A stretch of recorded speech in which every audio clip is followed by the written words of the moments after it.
Hello student, आप सभी का मोस्ट वेलकम है हमारी लर्न बाय रुचि चैनल में। आज का हमारा टॉपिक रहेगा VSEPR थियरी। VSEPR थियरी का फुल फॉर्म क्या होता है? Balance cell electron pair repulsion. इसकी थोड़ा इंट्रोडक्शन हम कर देते हैं VSEPR थियरी की। तो VSEPR थियरी की खोज फर्स्ट सिडविक एंड पवेल ने 1940 में किया था। तो आइए हम VSEPR थियरी के थ्रू यह समझेंगे कि क्या होता है किसी भी सेंट्रल एटम, किसी भी एटम के हम कॉम्प्लेक्स एटम की कैसे जियोमेट्री निकालेंगे, कैसे शेप निकालेंगे, उसका बॉन्ड एंगल कितना होता है, कैसे हम आइडेंटिफाई करेंगे कि उसमें बॉन्ड पेयर कितना है, लोन पेयर कितना है। इसे सब को कन्फर्म करने के लिए VSEPR थियरी लागू हुई। तो हमने यहाँ पे टेबल बनाया है जिससे आपको समझने में एकदम आसानी हो। अगर हमारी कोई ज्योमेट्री है, शेप है, सब अगर हम सेपरेटली आपको समझाएंगे तो आपको समझ में कम आएगा, इसलिए हमने इधर टेबल पुट कर दिया है। आइए हम इसकी चर्चा करते हैं। तो इससे पहले हमारे वीडियो को सब्सक्राइब, लाइक और शेयर जरूर कीजिए। बेल आइकन को भी प्रेस कर दीजिएगा जिससे इसी प्रकार के ऐसे इंपॉर्टेंट वीडियो आप तक पहुंचते रहे। तो देखिए, अब हम चलते हैं अपने टॉपिक पे। अगर हमने यहाँ पे कर दिया जेड की वैल्यू, अगर इस पे 2 है, अब जेड की वैल्यू निकालना आप कैसे जानेंगे? जेड की वैल्यू मैंने एकदम इजी वे में बताया है हमारे पास्ट वीडियो में लर्न बाय रुचि चैनल पर। हाइब्रिडाइजेशन पे आप यूट्यूब पर जाकर सर्च करके देख सकते हैं। तो देखिए, अगर जेड की वैल्यू यहाँ पे 2 आई है तो इसमें बॉन्ड पेयर हमने सिर्फ इमेजिनेशन किया है। अभी मैं बताऊंगी कि बॉन्ड पेयर किसी भी कॉम्प्लेक्स एटम में कितना होता है, लोन पेयर कैसे आप आइडेंटिफाई करेंगे, हम इसकी चर्चा करेंगे। पहले आप ये टेबल देख लीजिए और रफ में नोट करते चलिएगा, आगे तक आपको एकदम समझ में आ जाएगा कि ज्योमेट्री शेप आप कैसे निकालेंगे। तो देखिए, जेड की वैल्यू अगर यहाँ पे मैंने 2 रख दिया, तो अगर इसमें बॉन्ड पेयर मैंने 2 रखा है, लोन पेयर एक भी नहीं है, तो जियोमेट्री इसकी क्या होगी? लीनियर होगी। जियोमेट्री हमारी प्रेजेंट डिपेंड करती है lone pair plus bond pair पे, बट हमारा जो शेप होता है यह क्या प्रेजेंट करती है? खाली बॉन्ड पेयर पर। यह डिपेंड होती है हमारी सिर्फ क्या? बॉन्ड पेयर पर। यह शेप को हम कैसे आइडेंटिफाई करेंगे? सिर्फ बॉन्ड पेयर की सहायता से। अगर लीनियर है तो मैंने बताया, अगर जेड की वैल्यू 2 आई है तो यह लीनियर है, इसलिए इसका हाइब्रिडाइजेशन क्या है? ESP है। अगर इसमें इसका भी पूछ लें तो इसका भी बॉन्ड पेयर प्रेजेंट करता है, 2 है, इसमें लोन पेयर है ही नहीं, इट मीन्स यह शेप भी आपका क्या है? लीनियर है।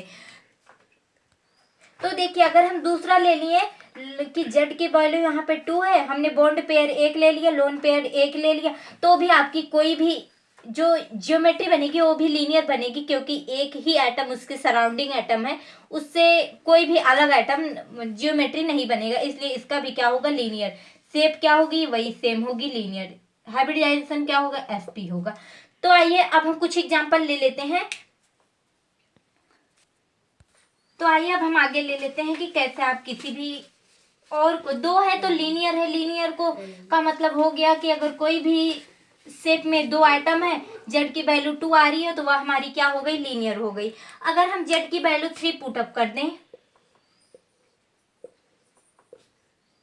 अगर जेड वैल्यू है, ए बॉन्ड पेयर है, lone pair, geometry, shape, hybridisation. अगर जेड की वैल्यू मैंने यहाँ पे 3 रख दिया, 3 हो गई। अगर इसमें बॉन्ड पेयर 3 है, लोन पेयर 0 है, तो इसकी जियोमेट्री क्या बनेगी? मैंने इसे चलो कर देती हूँ। एक इधर मैंने मेन एक्सिस ले लिया, कोई भी कंपाउंड है, इसकी मैंने 3 से कर दिया। अगर इसकी जो जियोमेट्री होगी वो क्या होगी? Trigonal planner. अगर जेड की वैल्यू 3 आ रही है तो हमारी जियोमेट्री क्या होगी?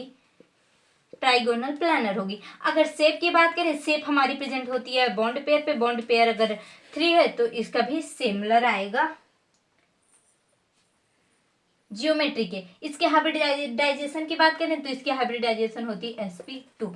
अब हम बात करते हैं, अगर जेड की वैल्यू मैंने यहाँ पे 3 रख दिया, अगर बॉन्ड पेयर इसमें मैंने 2 ले लिया, लोन पेयर 1 ले लिया, अब इसका भी क्या स्ट्रक्चर बनेगा? ट्राइगोनल प्लानर होगा, क्योंकि जो हमारी जियोमेट्री होती है या lone pair plus bond pair पर प्रेजेंट होती है, बट इसकी यहाँ पे स्ट्रक्चर, इसकी शेप डिफरेंट होगी, क्योंकि हमारा जो शेप होता है ये डिपेंड करता है ओनली हमारे बॉन्ड पेयर पे। अब हम इसकी स्ट्रक्चर बनाने, मान लो यहाँ पे एक एटम है, यहाँ पे एक लोन पेयर हो गया, बॉन्ड पेयर इस तरह हो गया। ये क्या मैंने बताया, जो हमारी शेप होती है ये बॉन्ड पेयर ही प्रेजेंट करती है। लोन पेयर को मैंने यहाँ पे हाइड कर लिया। अगर लोन पेयर हाइड कर लिया तो इसकी स्ट्रक्चर किस तरह बन रही है, बेंट की तरह, ठीक है, बेंट वी की तरह बन रही है। तो इसकी स्ट्रक्चर क्या होगी, बेंट लिख सकते हैं या वी लिख सकते हैं, या इसे क्या लिख सकते हैं, एंगुलर लिख सकते हैं। अगर यस जेड की वैल्यू 3 है इट मीन्स इसका हाइब्रिडाइजेशन sp2 है। आइए हम एग्जांपल के साथ आपको समझाते हैं कि, तो आइए अब हम एग्जांपल से आपको समझाते हैं कि आप कैसे, अगर जेड की वैल्यू 2 आ गई है तो कैसे आप किसी भी स्ट्रक्चर को ड्रा करेंगे, कैसे किसी भी एटम को की शेप को आइडेंटिफाई करेंगे। तो आइए मैंने एग्जांपल ले लिया SO3 का, मैंने एग्जांपल लिया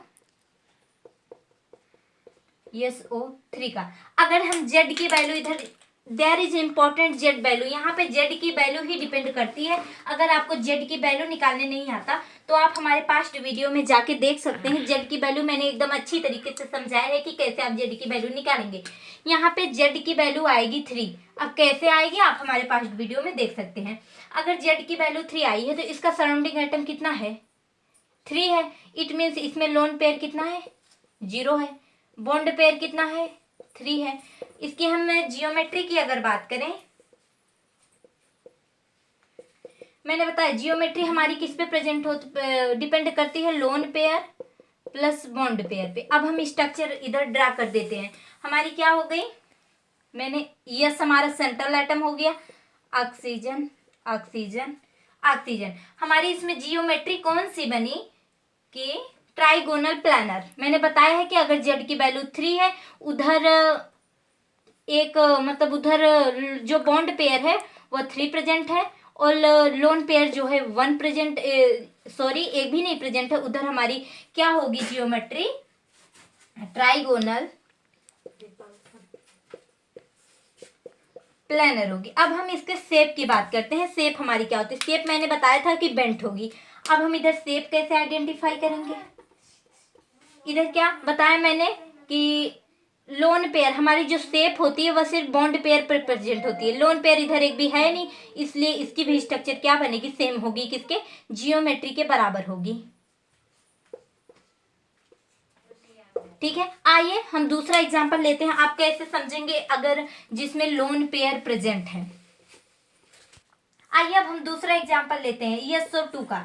SO2 जेड की वैल्यू यहाँ पे आएगी 3। जेड की वैल्यू आप देख सकते हैं। अगर जेड की वैल्यू यहाँ पे 3 आई, इसका सराउंडिंग एटम कितना है, 2 है। इसलिए यहाँ पे बॉन्ड पेयर कितना हो गया, 2। अगर बॉन्ड पेयर 2 हो गया तो हमारा लोन पेयर कितना हुआ, 1। अब हम इसकी जियोमेट्री बताएंगे।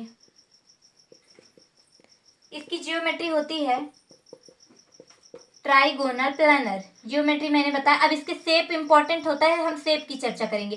शेप हमारी क्या होती है, अगर हमने यस हमारा सेंट्रल एटम हो गया, 2 ऑक्सीजन यहाँ पे अटैच हो गया, यहाँ पे एक क्या है, लोन पेयर है, तो क्या करेंगे, हमारी जो शेप होती है ये सिर्फ बॉन्ड पेयर पर प्रेजेंट होती है। ठीक है, हमने बॉन्ड लोन पेयर को ऐसे हाइड कर दिया। अगर हाइड किया तो इसकी स्ट्रक्चर क्या बन रही है, वी आप बोल सकते हैं, एंगुलर बोल सकते हैं और बेंट बोल सकते हैं। ठीक है, इसी तरह हम और भी इंफॉर्मेटिव वीडियो लेके आएंगे जिसमें जेड की वैल्यू 4, 5, 6 और 7 तक बताएंगे। तो इसलिए हमारे वीडियो को ज़्यादा से ज़्यादा सब्सक्राइब, लाइक और शेयर करते रहिए और इसी तरह बेल आइकॉन को भी प्रेस कर दीजिए जिससे हम आपके इन्फॉर्मेटिव वीडियो ऐसे आप तक पहुंचाते रहें। Thank you for watching my video.